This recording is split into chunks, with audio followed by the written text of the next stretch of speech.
स्वामी जी, एक बार फिर से आज के विषय पर हम लौटते हैं। मूल बात यह है कि शरीर का वर्कआउट बने रहना चाहिए। साइकिलिंग कर लें, बैडमिंटन खेल लें, फुटबॉल खेल लें, योगाभ्यास कर लें, कुछ तो कर लें। विकल्प बहुत सारे हैं, बस एक संकल्प की जरूरत है। साइकिलिंग करनी चाहिए, दौड़ना भी चाहिए, चलना भी चाहिए। मैं भी साइकिलिंग करता हूँ, दौड़ता हूँ। स्वामी जी, आज युवाओं में भी यूरिन इन्फेक्शन, स्टोन और प्रोस्टेट जैसी परेशानियां बढ़ रही हैं। क्या लंबे वक्त तक जिन्हें बैठने की आदत है या बैठने वाला काम है, फिर उनका पसीना शरीर से नहीं निकलता, मोबाइल वर्क कल्चर और एक्सरसाइज की कमी इसकी बड़ी वजह है।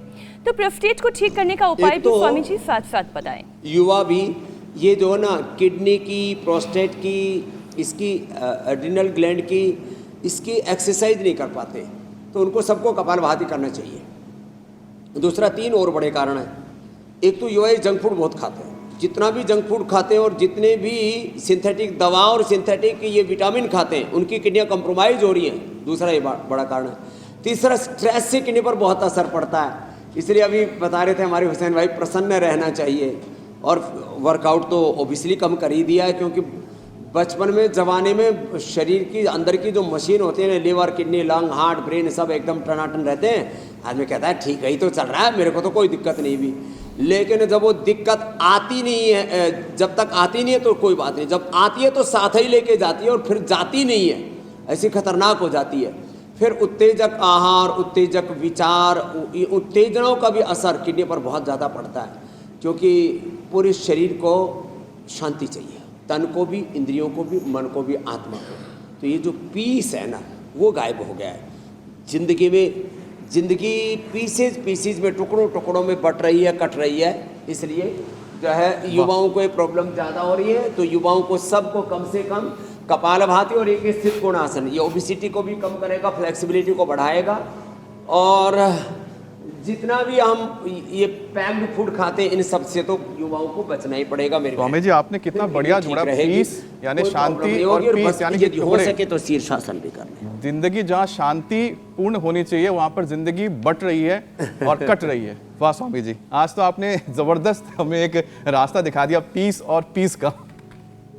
पीसेज में कट रहे हैं, बट रहे हैं, पीस चाहिए जी। हुसैन कुछ विषय लेकर आ रहे हैं। चलिए, पीस की बहुत सारी बात हो गई है। एक पीस वो है जो ग्रीनलैंड वालों की ज़िंदगी में है, और एक पीस वो टुकड़ा है ग्रीनलैंड का जिसे लेने पर अमेरिका आमादा है। लेकिन हम दरअसल सेहत वाली पीस की बात कर रहे हैं, सेहत वाले सुकून की, सेहत वाली शांति की। और एक शांति प्राणायाम करके भी बहुत हासिल होती है। तो स्वामी जी ज़रा अब उस पीस की तरफ बढ़ते हैं, प्राणायाम करके थोड़ी शांति हासिल करते हैं। हाँ, ये बड़ा ज़बरदस्त है।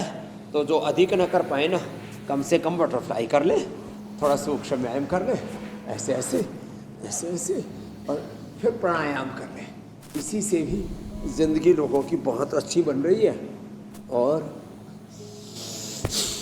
2400 किलोमीटर लंबा हमारा रेस्पिरेटरी ट्रैक, उसके साथ जुड़ा हुआ 1 लाख किलोमीटर लंबा सर्कुलेटरी ट्रैक, 74 अरब किलोमीटर लंबा हमारा DNA का ट्रैक, उससे जुड़े हुए 72,10,291 अष्टचक्रावत द्वार, 37 ट्रिलियन सेल्स पूरे एनर्जाइज हो जाते। ये फायदा है। This is the benefit of deep breathing. लंबे सांस लो, पूरा शरीर ऊर्जा से आप्लावित हो जाएगा। दिव्य सूर्य सहस्र से भवेत युगपदुत्थिता यदि भास सदृशी सा स्यात् भास सस्य महात्मना। ऐसी अप्रतिम ऊर्जा बस एक ऐसे कपालभाति से सारे इंटरनल ऑर्गन्स अच्छे, और अनुलोम विलोम से ईड़ा पिंगला सुषुम्ना अंदर ही संगम हो जाएगा। फिर जो है ना पालकी का झगड़ा, न माघ मेले का स्नान का झगड़ा, मन यदि चंगा तो कठौती में ही गंगा। बड़ा मामला गड़बड़ झाला चल रहा है।